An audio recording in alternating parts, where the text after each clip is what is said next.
Hi, everybody, and welcome to the Fundamentalists podcast. Pete, it's been a while. It's been a while. All it took was a global pandemic to bring us back together. Yeah, that's great. That's beautiful. How are you enjoying the apocalypse? It's good. I feel like I've been preparing. I mean, people say this when they're reclusives, but I've been preparing my whole life for this. Yeah, it's second nature. Nothing's changed. Yep. Yeah. I was telling my girlfriend this morning that I was like, evolution is based on natural selection, and some people have natural mutations that arise. Most of them are not beneficial, but occasionally some are, and those people go on because of their environment to reproduce, and so on and so forth over decades, hundreds of years. And I was like, we have a mutation that makes us not want to go out or hang out with people, and now we are better suited for our environment, and we will actually inherit the earth. Yeah, very good. We were saying that while you were in your toilet paper throne. Yes, exactly. In our hazmat suits. Yeah. How are you doing with all of this craziness? I'm good. I've just been, like everybody, keeping an eye on it. Just trying to listen to only the kind of sources that I trust, which are very, very few. Can you name any that you trust? Yeah. Or generally? I mean, here's the thing. I don't even trust these too much. But I will listen to the BBC World News. I think it's not bad. And I listen to Reuters News, which isn't too bad. And then I'll just kind of poke around a few places. I find some interesting things on YouTube. Some people I trust a little bit, Yeah. But, Alex Jones. Mm-hmm. Yeah, absolutely. So you're saying, I like to flip between all of them.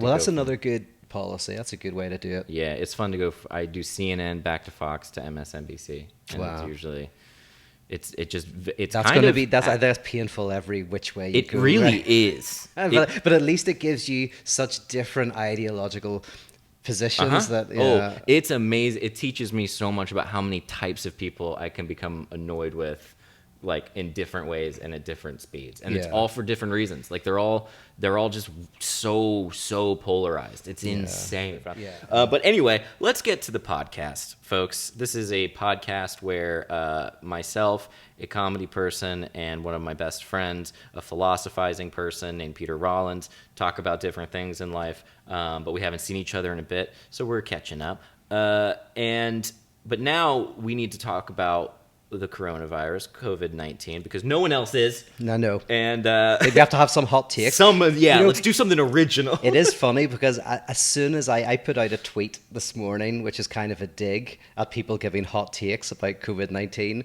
and then you texted me going, do you want to talk about it today? And I was like, yeah, okay. Of course, Let's bring our style to this thing, and we're going to make fun of everybody else for bringing their style to it. What was your tweet? Well, because I've seen a few people on Twitter who basically are kind of doing these kind of college-level critical theory hot takes, like they're loving it. And I just did a little tweet saying, Twitter intelligentsia, and then ...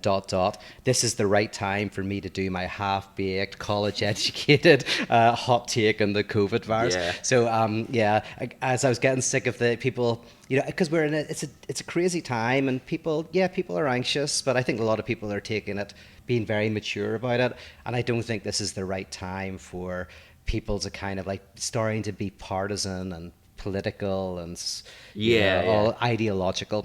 I think there are dimensions of that, but I was just seeing on Twitter people kind of like having their hot takes, things like and sometimes like kind of almost like mocking people for their actions and what they were doing. And like one is that those tweets aren't going to age well, because I saw some people saying, "Oh, it's an overreaction," and I'm already going. Crazy. Yeah, it's pretty serious. Those are ones you want to reel back in if you could. Yeah, reel it back in. Yeah, buddy. Reel it back in. If you did those tweets, just drop them. It's not. No good comes from that particular take of the who cares. You don't sound cool. No, like that's not like a cool rebellion. It's. I almost and I don't. I'm not trying not to. I just don't tweet a bunch of stuff anymore because I don't like. It's just so noisy. Yeah. But I wanted to tweet like self-protection or public protection, public safety is staying indoors, but self-care is leaving your phone at the bar or leaving your phone at the is masturbation. Yeah. That goes without saying. Yeah. But I was like the real cure here is like for sure stay home, but also put your phone in a thing of rice or something and get away from the internet, which is Yeah, that's probably good advice. Absolutely.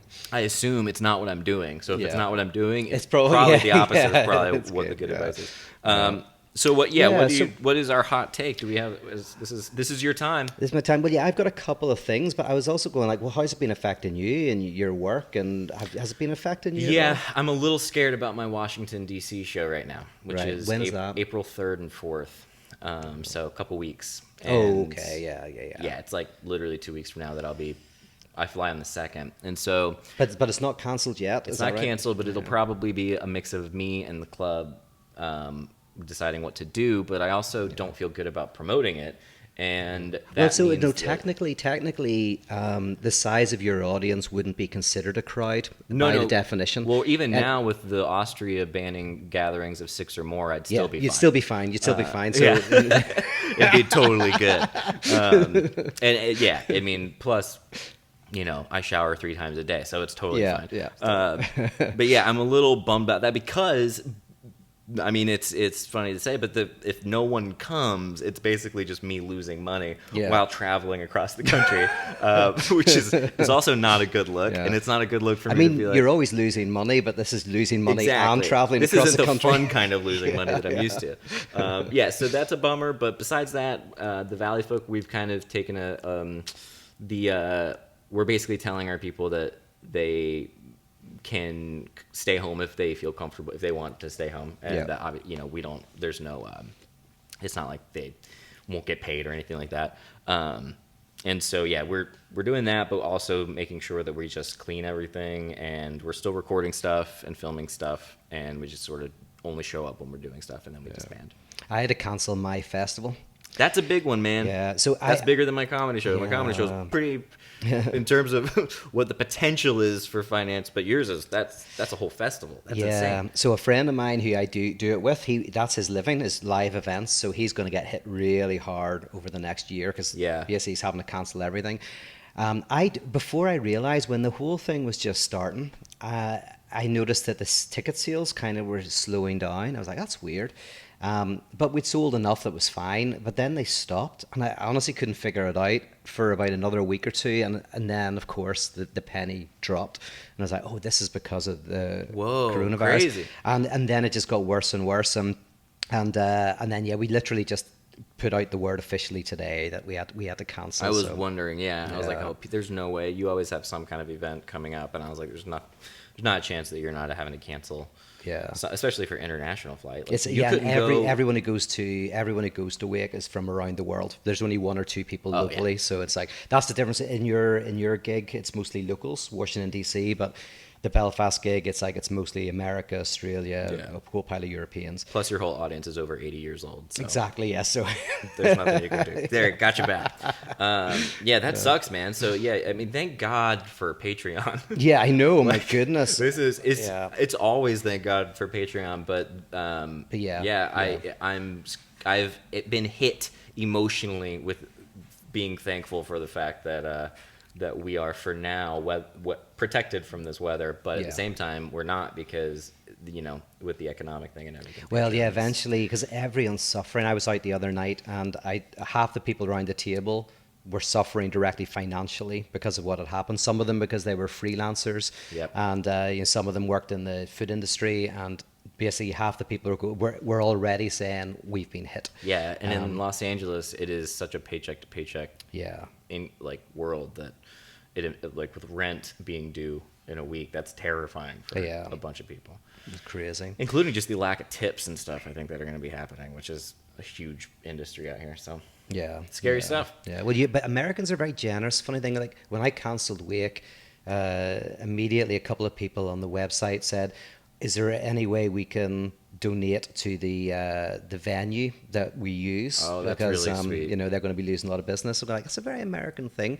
and I think it's often because back in Europe, the government does give out a lot of money, so we pay higher taxes, and then government kind of looks after things. Here, people look after things. They tip. They think about that kind of stuff. So I was very impressed with that when they said. So basically, what I'm going to set up a false account get them to put the money in it, and then just take it for myself. Good for you. I think that's Yeah. fair enough. And what you should do is say that sarcastically beforehand on a podcast, and that way they'll think it's a joke. Exactly. And you'll actually I'm get away so with covered. It. It's Yeah. like hide in plain sight. Yep. And then Best I'll go idea. along with it, and that way I'll make a joke about you joking, which will Yeah. obviously make it for sure people think that it's a joke. Yeah. And then absolutely you can share some of the money with me. With you. Perfect. I watched a Dirty Money episode last night. Oh, yeah. I've heard about this episode, this series. I haven't seen it. Yeah, it's good. It's good. Well, some of them are better than others, but and even some of the good ones are kind of boring. But so maybe it's not that good at all. But it was about this Malaysian prime minister who funneled money from the people into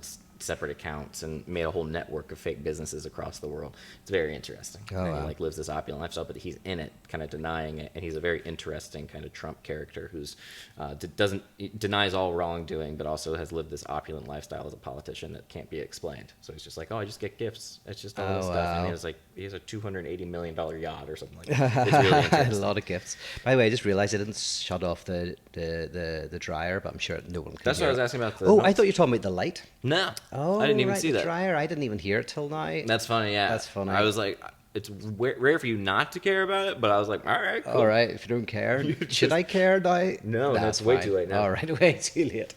Oh, yeah, Now so- it's become a thing that's put people to sleep, which is probably nice. It's like Nice. white noise. Yeah. Anyway. Well, so yeah, whenever you said let's talk about it, and I was said, okay, maybe we could do. I was thinking about because before you text, I was thinking about the threat of the virus and also if there's any possible silver lining to it. So I thought maybe it would be interesting to do one threat and one opportunity. Okay. Because in dangerous times, there's always threats and opportunities. Ooh, I like that. Yeah, and then you might have a threat and opportunity as well. You know. I'm so glad that's what you meant, because when you texted me that, it sounded to me like you were talking about like the idea of threat and like the idea of opportunity, like assuming it was going to be way more philosophical. Oh, and right. man, No, I was so not wanting to do Not that. for that. So I'm glad, but an actual threat and an actual opportunity threat, an sounds actual real opportunity. cool. Oh, okay, well that's good. Yeah, I'm back, Less abstract. and I'm not okay. lying anymore, and that makes me feel good. Okay. Not that I was against it, but yeah, I was like, threat Well, and I could tell opportunity. I was you like, what weren't do that up for it because you kind of texted, go, yeah, we can decide when I get there. I truly didn't know what you were talking about. Right. Oh, yeah. yeah. So I was like, That's yeah, we'll nothing talk about new it. there. Yeah. Sure, Pete. That sounds great. I don't know. I'm sure it'll be great. Whatever. Yeah. So threat and opportunity. Okay. Threat and opportunity. I like Yeah. So threat first. Okay. I was thinking. Right. Have you heard of the prison disc puzzle? Mm-mm. Okay. I'm going to do it. You may have heard of it, or you may not have. So here's the puzzle. Okay. You're in prison. Actually, I'm in prison with two other people. Okay. We are all three of us are in prison for 5 years. Okay. We're up for 5 years. But there's a festival in this country, and as part of the festival, they release one prisoner. It's like the president's allowed to show favour to one person. So the president, who doesn't really like any of us, decides, I'm going to just make a competition. We'll see who gets free. So the president has 5 discs. 2 of them are black, and 3 of them are white. And he says, what I'm going to do is I'm going to put a disc on each of your backs. You can't see your own disc colour, but you can see the other 2 people. And the first person to work out what colour is on their back and goes to the prison door, knocks the door, tells the prison guard what colour disc is on their back and why they know, they get free. But if you get it wrong, you get 3 years added to your prison sentence. So you got to be sure you're right. Okay. Let me repeat. Right. 3 prisoners. 3 prisoners. You're one of them. Yep. Shame on you. 5 discs. Yep. 2 are black. 3 are white. Yep. He's gonna take 1 disc, put it on each of their backs. Yep. That's 3 discs. And then throw the other 2 away. Throw the other 2 away. Yep. So they're useless. They're just going to be thrown away. So they won't see how many are left over, or what color the ones left over are. Won't see what the Well, this sounds colours. very difficult. Yeah. Don't know what colour it's left over, right? So what happens is, right, there's 3 of us, we've got the discs on our back. I look at the other 2 people and I see one as a black disc and one as a white disc. So what happens? Right, so and I see there's a black disc and a white disc, which means because there's 2 black discs and there's 3 white discs, and I can see 1 black disc and I can see 1 white disc. How do I work out what disc I've got on my back before anybody else and run to the door. Now we're just going to spend the next hour in silence. I hope this is a math problem. I hope it's a math problem. Is it a math problem? Nope. Oh, okay. It's not a math problem. So it's going to be a clever way. It's kind of a clever way. So, because on the surface, you could have either a black or a white disc. Because if the two people had black discs, you would know you have a white disc because there's two black discs, but there's one black and one white. So you're kind of stuck. Now, here's the extra bit of information. I'll give you a little bit more. Nobody does anything. 5 minutes passes and nobody does anything. 10 minutes passes, nobody does anything. And then when it hits 15 minutes, I run to the door. I knock the door. I tell the prison guard what color's on my back, and I tell them why. But it takes me 15 minutes to work it out. So that's an important bit of information. Now, I can tell you the solution if you want. Yeah, there's not a shot in heck these are things that can take a while, you know. But I'm loving this very much. Yeah. Well, so the basic trick is this. It's not what I think.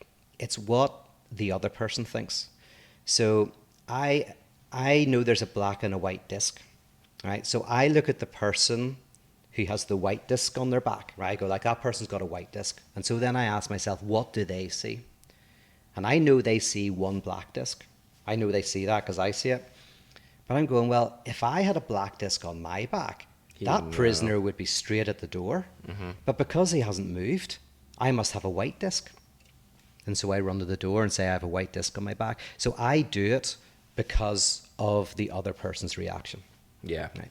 Now, the reason why this is connected to the threat of the coronavirus and toilet paper is there's a problem in game theory, which is if I hear that there is a shortage of bread, I don't believe there's a shortage of bread because I'm told on the news there's no shortage of bread, right? Everyone keep calm. Calm your jets. You don't have to leg it down to the store. It's all fine. I then have to think, okay, well, what if other people don't believe that and they think there is a shortage of bread? Then they're going to go and they're going to panic buy bread and they're going to create the shortage. Mm-hmm. So the only sensible thing I can do, even though I'm not anxious, is bulk buy bread. Mm-hmm. Otherwise, I'm screwed. So in this game theory idea is that... You just explained my trip to the grocery store yesterday. Is that right? What happened? It was exactly like that, where I was like... Yeah, you're not anxious directly. You're anxious about other people's anxiety. I'm nervous about family members. I'm nervous about other people's reactions. And I'm staying home as much as possible, but I'm not freaking out emotionally. Yeah. But I went to the store, and it was like terrifying. Like it was very creepy and kind of scared me a little bit, but it was also... I kept thinking, surely no one's going to actually go out and take all the toilet paper. And for sure, like there was not a roll in the building. And and it was like, and I was like, oh, it's because, and I was talking to Grace about it, I was like, we're going to do the thing now that we didn't do because when we could have, because everyone was panicking, and now everyone's panicked, and there's nothing. There actually is a shortage. Yes, so because here's the funny thing. It was created. Yeah, there is no shortage of toilet paper. That's the funny thing. The shortage of toilet paper is purely artificially created by panic buying of toilet paper, and that's how. Tell that to my butt, Pete. And that is a threat. Now there is a way around the threat, which is. Obviously rationing, that's why you have to ration. But it does show a weakness of the kind of idea of when everybody acts as individuals for their own self-interest, it can, in these circumstances, create a context in which real shortages exist. And I've noticed in terms of the shops, there's starting to be a shortage of stuff that there actually isn't objectively a shortage of. Mm-hmm. It's a shortage that's being created half by people who are anxious, and half by people who are anxious about people who are anxious, who are going, I know there's no shortage, but because everybody else is potentially going to act as if there is, they're going to create a shortage. Therefore, I need to buy it, and then now you're part of creating the shortage. So now you're part of the problem. I wiped, therefore I am. Yep. Perfect. I just summed it up perfectly. Okay. And how exactly does that relate to the discs? Because the discs, actually, that's very clever. Like if you see a white and you know there's only two whites, and then if you had a white, then the other person, that makes sense. But and this does make sense too, I guess. It's kind of this, and it's a logic thing. I think that shows how much our actions are not our own actions. Our actions are dictated by the actions of others. That's kind of the connection between the disc puzzle and this, is that weirdly so much of what we do is related to how other people act. And so in this situation, the shortage is created. We become part of the problem because we are putting ourselves in the other person's perspective, seeing what they're doing, and that's exactly what Grace and I were saying when we were going into Target after, because we went in to buy puzzles, and we went in, and as we're walking in, Grace is like, hey Target, we're here, we're part of the problem now. You're like, yep, we're contributing. Yeah. We're adding to the panic. You're panic buying puzzles. We're panic buying puzzles. Yeah, and we weren't the only adults in the game section. Is like, that there's right? a bunch of like fully like 30-something couples just looking through all the board games and stuff, and I was like, oh, this is kind of cool. Like, it's cute in its own dark way. Yeah, it's a crazy time. So so that's the threat. That's the threat. That's just one. There's loads. Yeah, it's one. It is actually it is scary. It's scary. The whole thing is scary. Yeah, but I'm keeping calm. Yeah.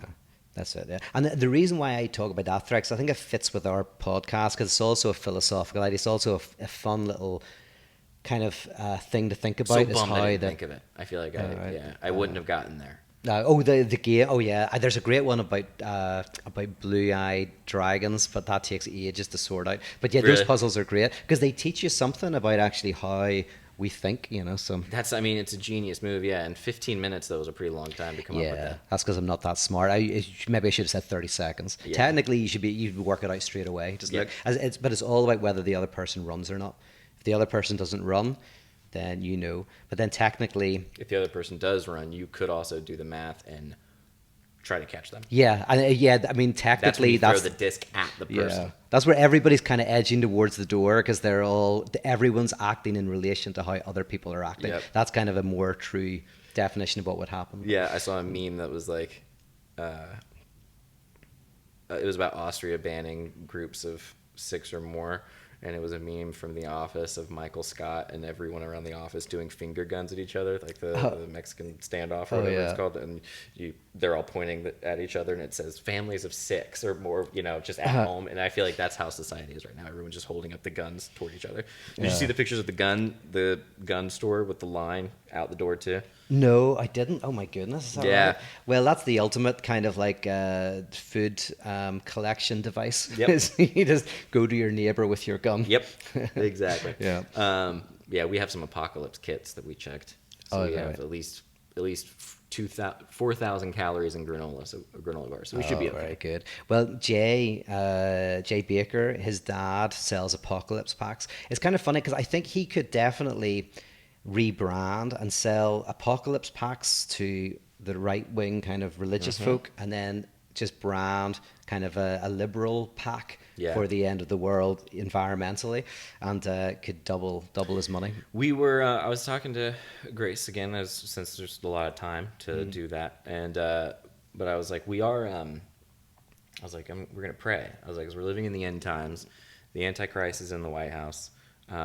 We started watching an episode of Dirty Money about Jared Kushner, his son-in-law, who's has a building. That's the one I heard about. Yeah, he has a building in Manhattan that's 666. Yeah. And there's a plague currently happening, so this is it. Yeah. Like, we're done. But it does feel very end timesy. Yeah. And kind of how you would imagine it, with how the way the internet is going, with people still making jokes and still making light of it and still being like insane on the internet and vocal. Yeah. So what's the opportunity? The opportunity. Okay, well, that does connect with the internet because there's been less people going crazy, I think, than usual. And the opportunity here, well, see what you think about this, right? Okay. I'm going to give you a thesis and see if you're convinced by it Great. or if you're not. Right? The opportunity is, the worry for me of the last 5 years or so in America is that the social fabric is beginning to fray and fall apart, and democracy is under threat. Now, democracy is always under threat. That's part of democracy. It's fragile, but that different interest groups are so opposed that the democratic system, in which basically a variety of different views are filtered through a democratic process for advancement, has been under threat. And I was talking to a psychoanalyst friend of mine a while back who does group psychoanalysis, and he was talking about how when you're working with a group of people, sometimes there's so much anxiety within the group that it's under threat of falling apart. And so what the analyst has to do is become the willing scapegoat, which means get everybody to hate them. And if everybody hates the analyst and gets annoyed at the analyst, that provides a small opportunity for everybody to band together, and it gives enough opportunity to protect the group from falling apart. Same in actual couples therapy. Sometimes the analyst has to become the scapegoat for the couple who both don't like the therapist and therefore unify in their shared dislike. So there's a religious dimension, obviously, because you can think of the Girardian idea of the innocent scapegoat that unifies us. There's a term that I heard that's in more clinical psychology. It's like patient zero or something. It's not that term, but it's about the outlier that everyone unites to hate. Basically. Right. Okay. So this is a similar idea then. Yeah, it's like the idea that the couple that's about to get divorced because of the guy's alcoholism. If he stops drinking, the couple then no longer has the alcoholism to blame for not getting along. Yes, that's it. And then they have to face their own stuff. Yeah, and that's kind of what happens in the aftermath of this is what happens is the therapist takes on all of the scapegoat for the group, only temporarily, only enough to allow them to reconnect the social fabric. And then hopefully what he does is he shows very gradually that actually their anxiety is something they need to take on board. So it's a temporary transitional object. And I was genuinely worried that in America there would be nothing that could be strong enough to kind of at least give us a respite from the social antagonisms that are threatening the dissipation of democracy. Yeah. And the coronavirus, the one thing that's interesting about it, of course, is it unifies everybody. Yep. And so one example is I know someone who became very distant from their family because his family are very religious, and he is less religious now, or is not religious at all, and has not talked to his family much in the last few years.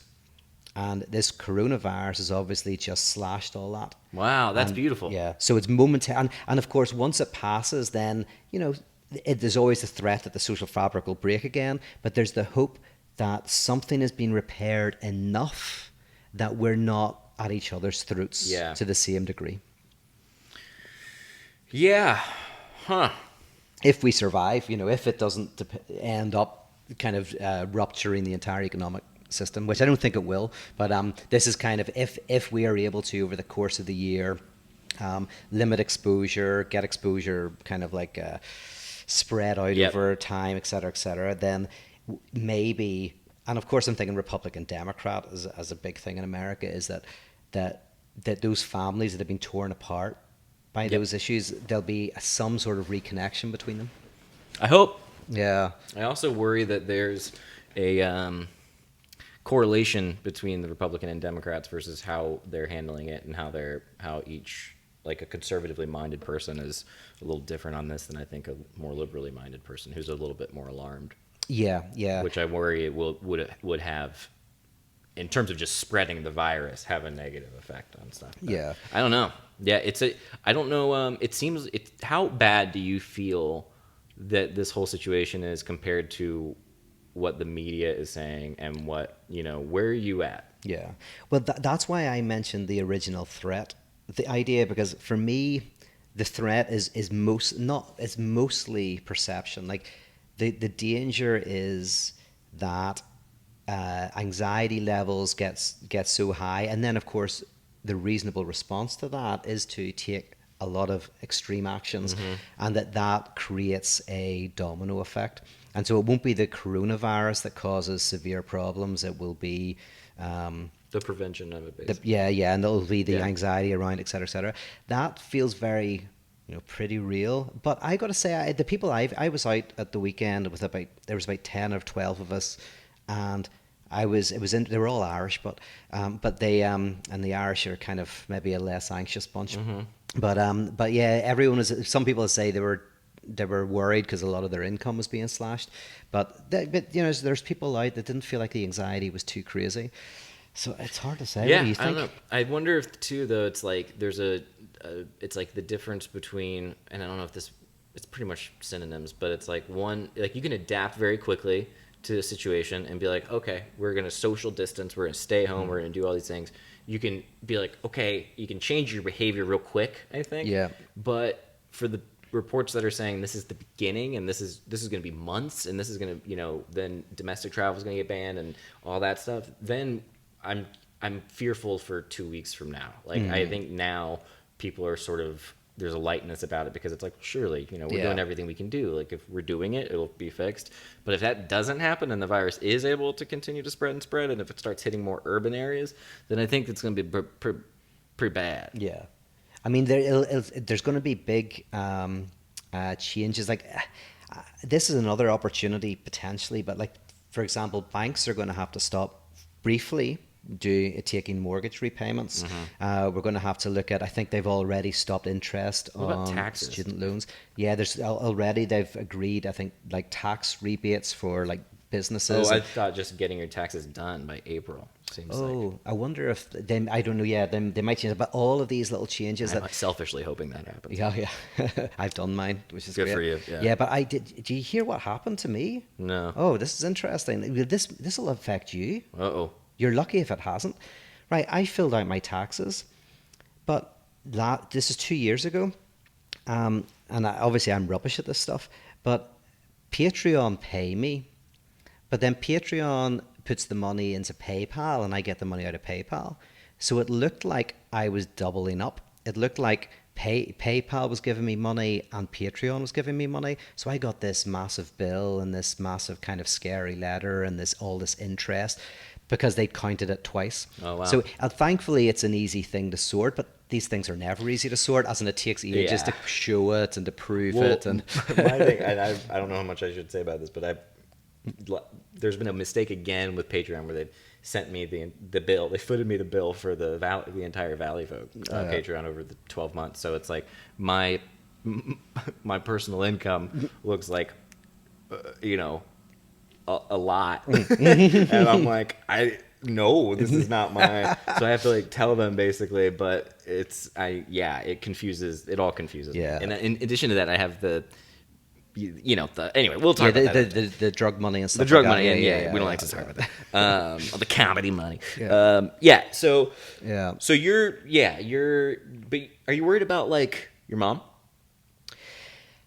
Well, I mean, yes and no. I mean, at the moment in Northern Ireland, there's not that many cases, and she's been staying mostly at home and all of that. But you know, there's always a slight concern, and that's the issue. Is it's not going to affect me if I get it. I'm still, although I'm in that now 40 to 50 age bracket, but that's still not a bad age bracket. Right. But yeah, Worse than me. Yes, exactly. I told that to Joe and Steve too. I was like, you guys are so much older. Look out! I'm still young compared to you guys. What age is Steve? Like 30. I think they're both like 37. All right, you know, Steve looks like such a young pup. I know. Yeah, I think it's just his happy-go-lucky attitude. Yeah, he's smiling all the time. Yeah, hiding the darkness. But yeah, let me think. In terms of threat versus opportunity, opportunity. That seems like the tough one. I think what you said is very nice. And the idea that all that, I think people having time to reflect on a global scale or take time to themselves is probably a good thing.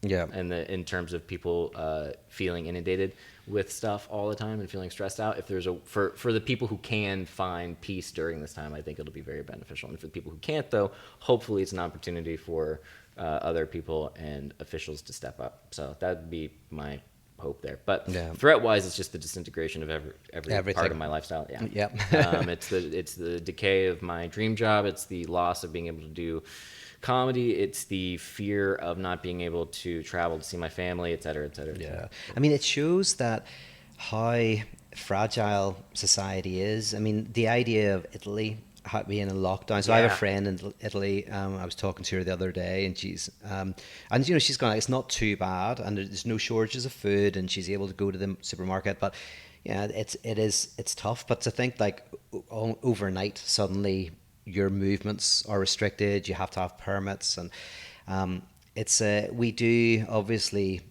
sometimes take the relative stability we have now for granted. I mean, Yeah. if say the universe is just around 14 billion years old, most of that has been inhospitable, darkness and death and nothingness, then even the planet Earth, most of the history of planet Earth has been darkness and death and destruction. Yeah. Obviously, oil is the billion And death. even most of my career. Yeah, even most of your career. Yeah. Tip your waitress. Yeah, most of human history as well. Like it's only been a small period where we can, only as some of us as well, can have a relative period of time where we're not, in fear of Turmoil, in chaos. turmoil and chaos, and that can be easily overturned. Yeah. This is showing us. So it's a reminder of how fragile everything is. It really, and yeah, I think the big opportunity is, for me personally, has been being very, very grateful for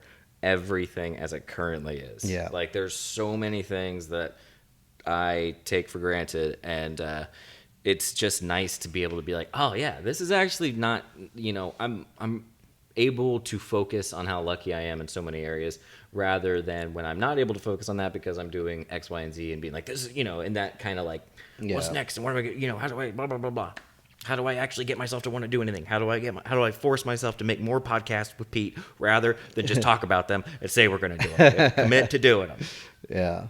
So, well, there you That's where go. I'm at. So I hope by the time this goes out, the world is not falling to pieces. yeah, I hope this isn't a podcast that doesn't age well. Age well, I know, because yeah, that's a good point. That's a good disclaimer. Is whenever I talk about threat and opportunity, it's like that. Always difficult times have threat and opportunity. Democracy is threat and opportunity. So, like when I talk about opportunity, it's just going like, if I can find anything in this, it's like maybe this will band us together beyond our party politics, and also on a world scale. Mm-hmm. It bands us together with other countries. We feel unified with other people, and at least once this passes, which I hopefully it will pass and pass soon, we will be slightly closer than we were before it happened. That's just a hope. All it took was a global pandemic for you to start saying some nice crap for once in a while. Yeah, that's right. I'm so on. Good That's Lord. quite on brand, actually. The first positive thing I've ever said. Yeah, geez, that was like a very warm and fuzzy sentiment, and I was like, "What's happening?" Who is this? I will say as a closing statement that also keep in mind, if you're listening to this, we're friends and we're talking as friends mostly in this episode. So I don't think that, and if you're ever going to meet two people who probably don't stand by their opinions very much, because who knows how they'll change, it's probably us. But at the same time, please wash your hands and stay safe and all that stuff. And it's I'm going to just keep being glued to the news, and it's so for people who like to see how people behave and react, or like me, who can pompously think that I know how people are going to react, I have been so wrong throughout this whole thing. Oh yeah. So maybe being humbled is another positive side effect, because I'm like, oh yeah, I really would not have expected the way that this has gone. Yeah, I know. I mean, I was that person who was, oh, this is okay, this is fine. I think it's, and then every day it was just like, oh my goodness. Yeah. And that hasn't stopped. Like, there's been no day that I've gone. I mean, there's been some bright sides, like China, the numbers seem to be going down, but there hasn't been much in terms of good news. With it. Yeah. It definitely, the pockets of good news are just pockets right now. So if there's one thing I've found that I'm not an expert on and do not have a hot take on, it is this. That's maybe this is an opportunity to free myself of the idea that I need to have something profound to say, because I have nothing profound to say. The first time I got anxious, by the way, it was 2 days ago, and it was because I use Amazon Prime for delivery, and I went on and there was no delivery times, and I was like, oh, that's not good. But I did go back half an hour later and there were, but I was like, oh, the system is under strain. There's also not water on there right now. There's no water in it. No, we got bottles of bottled water that's like carbonated and flavored. It was like like a Gatorade type of water, right. like blackberry water. So, Yeah. There's a thing called a tap in your kitchen, man. Turn it on. It's got plenty of water. I'm not a like popper. We're not gonna. It's only Gatorade water. Yeah, for that's us. only Gatorade. That's the true high the true Florida man coming yes, out there. Champagne taste. All right, Pete. Thank you very much. This has been very nice. Thank you to everybody listening, and we hope that you are keeping your distance and staying safe, stay safe, and that all your loved ones are staying safe. And thank you for everything. Yep. Thanks to our patrons too. Oh yeah. Especially. Thank you. Absolutely. Bye, everybody. Take care.